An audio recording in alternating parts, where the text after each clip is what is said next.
በእሳታማው ቀለበት ውስጥ የምትነዳው መካከለኛው ምስራቅና የሆርሙዝ ቁልፍ በታላላቆች ፍልሚያና የዓለምን አንገት አንቆ የያዘው የህልውና ጦርነት አሁንም ሳያባራ ቀጥሏል።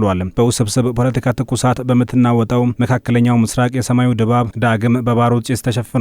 በአሜሪካና በኢራን መካከል ለሳምንታት በድብቅ ውጥረት ነግሶበት የቆየውና ለአፍታ በርዶ የነበረው ይህ አደገኛ የእሳት ጨዋታ ጊዜያዊ የሰላም ስምምነት በመፍረሱ ምክንያት ቀጠናውን ወደ ከፋ የደም መታጠቢያነት እየቀየራት ይገኛል። በትናንትናው ዕለት ከአሜሪካ ጦር ማዕከላዊ ዕዝ ሴንቲኮም የጀመረው የበረራ ማዕበልና የቶማሃውክ ክሩዝ ሚሳኤል ውርጅብኝ የኢራንን አብዮታዊ ዘብ ስልታዊ ምሽጎች ያነደደ ሲሆን ለመላው ዓለም የምጣኔ ሀብት የደም ስር የሆነችው የሆርሙዝ የባህር ወሽመጥም የጦርነቱ እምብርት ሆና ቀጥላለች። ይህ ጦርነት በሁለት መሪዎች መካከል የሚደረግ የኃይል ፍልሚያ ብቻ አይደለም። የዓለምን የነዳጅ ፍሰት ለመቆጣጠርም የቀጠናውን የኃይል ሚዛን ፍጹም በሆነ መልኩ ለመቀየርና የህልውና የበላይነትን ለመጨበጥ የሚደረግ ምድርን የሚያናውጥ ታላቅ የጂኦፖለቲካ ድራማ ነው። እያንዳንዱ የሚተኮስ ሚሳኤል፣ እያንዳንዱ የሚወድም የኃይል ማመንጫና እያንዳንዱ የሚፈስ ደም የዚህን ስስ ቀጠና የነገ ዕጣ ፈንታ ብቻ ሳይሆንም የዓለምን የምጣኔ ሀብት መረጋጋት ጭምር የሚወስን ሆኗል። በሰላሙ ጊዜ የዓለም አጠቃላይ ነዳጅና የተፈጥሮ ጋዝ ንግድ 1/5 የሚጓጓዝበት ጠባብ መስመር ሆርሙዝ የባህር ወሽመጥ ለጦርነቱ ዳግም ማገርሸት አንዱ ምክንያት ነው። ይህ ማለት ይህች መተላለፊያ ከተዘጋች ወይም የሰላም ዋስትናዋ ከጠፋ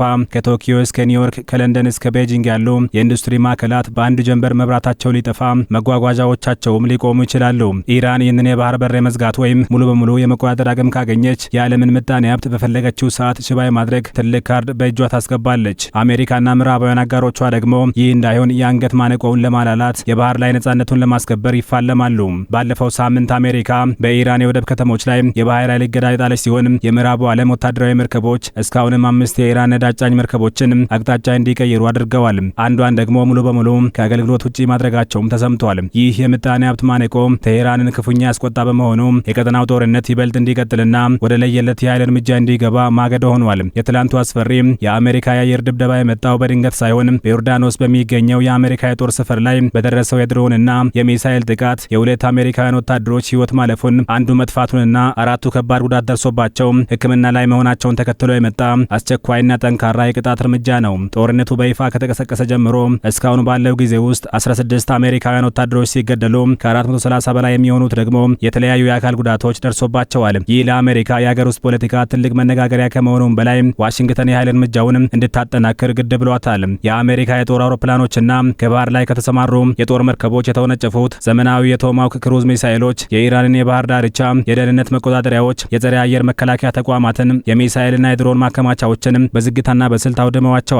ከተለቀቁት ይፋዊ ተንቀሳቃሽ ምስሎች መረዳት እንደሚቻለው ሃይማኖታዊውን የቴህራን አገዛዝ ለማንቀጥቀጥ የታለሙት አብዛኞቹ ጥቃቶች ያረፉት በኢራን ተራራማ ሸለቆዎች ላይ ነው። የኢራን አብዮታዊ ዘብ ስልታዊ የሆኑትን የባላስቲክ ሚሳኤል ፋብሪካዎችን ከተራራዎች በታች በሆኑ ጥልቅ ዋሻዎችና ምሽጎች ውስጥ መደበቅ የተለመደ ስልቱ በመሆኑ የአሜሪካ ሚሳኤሎችም እነዚህን የተራራ ሸለቆዎች ነድለዋል።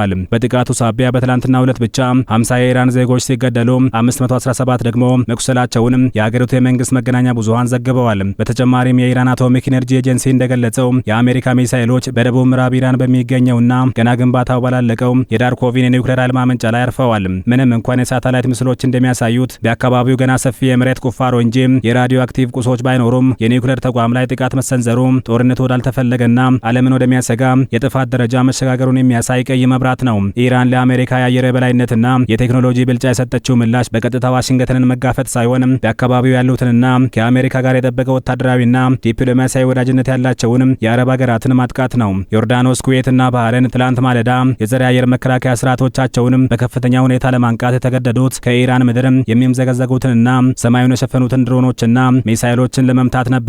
በተለይም በነዳጅ ሀብት የበለጸገችውና በበረሃማ መልክዓ ምድር የተከበበችው ሀገር ኩዌት የዚህ የውክልና ጦርነት ዋነኛ ሰለባ ሆናለች። የኢራን ድሮኖች የኩዌትን የኤሌክትሪክ ኃይልና ጨዋማ ውሃ የሚያጣሩትን ግዙፍ ፋብሪካዎች ለሁለተኛ ጊዜ መጥተዋል። በኩዌት 90% የመጠጥ ውሃ የሚገኘው ከነዚህ የባህር ውሃ ማጣሪያ ፋብሪካዎች በመሆኑ ይህ ጥቃት በሚሊዮኖች የሚቆጠሩ ሰላማዊ ዜጎችን መሰረታዊ የህልውና ፍላጎት አደጋ ላይ ጥሏል። የባህረ ሰላጤው የትብብር ምክር ቤት ዋና ጸሐፊ ጄሲም መሐመድ አልቡደይዊ ይህንን የኢራን ድርጊት ጭካኔ የተሞላበት የጦር ወንጀል ሲሉ በጽኑ አውግዘውታል። ዓለም አቀፍ የሰብአዊ ህጎች ህዝባዊ መሰረተ ልማቶች ላይ ጥቃት እንዳይሰነዝርባቸው ቢከለከሉም ሁለቱም ወገኖች ግን የጦርነቱ ስሜት ስላሸነፋቸው ይህንን ህግ ወደ ጎን በማለት የህዝብ መገልገያዎችን እያወደሙ ይገኛሉ።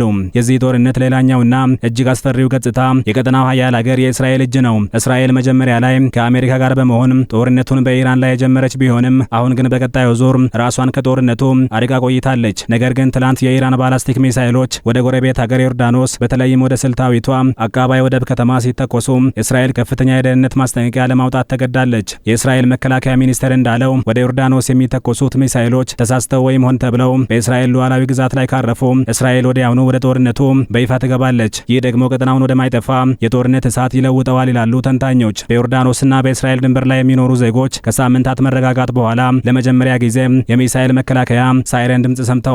ይህም የፍርሃት ድባብ ንግስናውን እንዲያጠናክር አድርጎታል። ዮርዳኖስ በሁለቱ ኃይሎች መካከል የመጫወቻ ሜዳ መሆኗ የሀገሪቱን የውስጥ ሰላም በእጅጉ የፈተነው ይገኛል። ይህ ሁሉ እልቂትና መካከለኛው ምስራቅን ወደ ገሃነም የመቀየር ሂደት ሊከሰት የቻለው ከወር በፊት በታላላቅ ሀገራት ጥረት ተፈርሞ የነበረው ጊዜያዊ የሰላም ስምምነት ሙሉ በሙሉ በመፍረሱ ነው ተብሏል። የኢራን ከፍተኛ መሪ ሞጅተባ ኻሜኒ ባሳለፍነው ቅዳሜ ባስተላለፉት መልእክት አሜሪካ ጥቃቷን ካላቆመችና የሀገሪቱን ሉዓላዊነት መጋፋቷን ከቀጠለች የማይረሳ ታሪካዊ ትምህርት እንደምትቀስም ዝተዋል።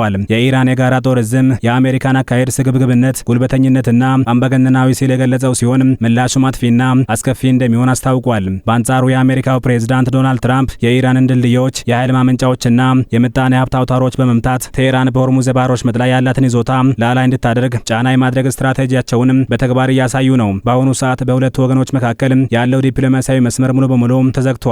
የጦር ሜዳው ጩኸት ግን ከምን ጊዜውም በላይ አይሏል። ይህ ጦርነት በአጭር ጊዜ ውስጥ ሊቆም የማይችልበት ምክንያት የሁለቱም ሀገራት መሪዎች የገቡበት የክብርና የህልውና አዙሪት ነው። አሜሪካ በቀጠናው ያላትን የፖለቲካ የበላይነትና የደህንነት ዋስትና ለማስከበር ስትል ወደ ኋላ ማለት አልፈለገችም። የትራምፕ መንግስት በኢራን ላይ የሚከተለው የከፍተኛ ጫና ፖሊሲ ቴህራንን በምጣኔ ሀብት አንቆ በማንበርከክ የኒውክሌርና የሚሳይል ፕሮግራሟን እንድታቆም ለማስገደድ የታለመ ነው። በሌላ በኩል የኢራን ሃይማኖታዊ አገዛዝ ይህንን ጥቃት መቋቋም ካልቻለ የውስጥ ህዝባዊ አመጽ ሊቀሰቀስበት እንደሚችል ያውቃል።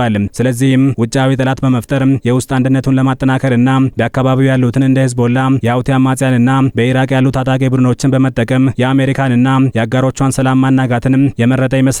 ይህ የውክልና ጦርነት ስልት ደግሞ ቀጠናውን በቀላሉ ሊፈታ የማይችል የታሪክ ቋጠሮ ውስጥ ከቶታል። መካከለኛው ምስራቅ በአሁኑ ሰዓት በታሪኩ አይታው በማታውቀው የጂኦፖለቲካዊ ፍንዳታ አፋፍ ላይ ትገኛለች። በአንድ በኩል አሜሪካ የዓለምን የነዳጅ ፍሰት ነጻ ለማድረግና የወታደሮቿን ደም ለመበቀል የብረት ክንዷን ያሳረፈች ነው። በሌላ በኩል ደግሞ የኢራን አብዮታዊ ዘብ ህልውናውን ለማስከበር የአረብ ሀገራትን ህዝባዊ መሰረተ ልማቶችን በማውደም ዓለም አቀፋዊ ቀውስ ለመፍጠር እየሞከረ ነው። ይህ ጦርነት መቼና እንዴት እንደሚቆም በእርግጠኝነት መናገር ባይቻልም በአሁኑ ሰዓት ግን የቀጠናው ህዝቦች በመድፍ ድምጽ እየተቀሰቀሱ በውሃና በኃይል እጥረት እየማቀቁ የነገውን ጨለማ ለመጋፈጥ ተገደዋል። የሆርሙዝ ቁልፍ በማን እጅ እንደሚወድቅና የታላላቆቹ ፍልሚያ ወዴት እንደሚያመራ የሚወሰነው በሚቀጥሉት ቀናት ወይም ሳምንታት፣ ከዚያ ካለፈ ደግሞ በወራት በሚወሰዱት ወታደራዊ እርምጃዎችና ምናልባትም ሊፈጠሩ በሚችሉ ድብቅ የዲፕሎማሲ ድርድሮች ብቻ ይሆናል።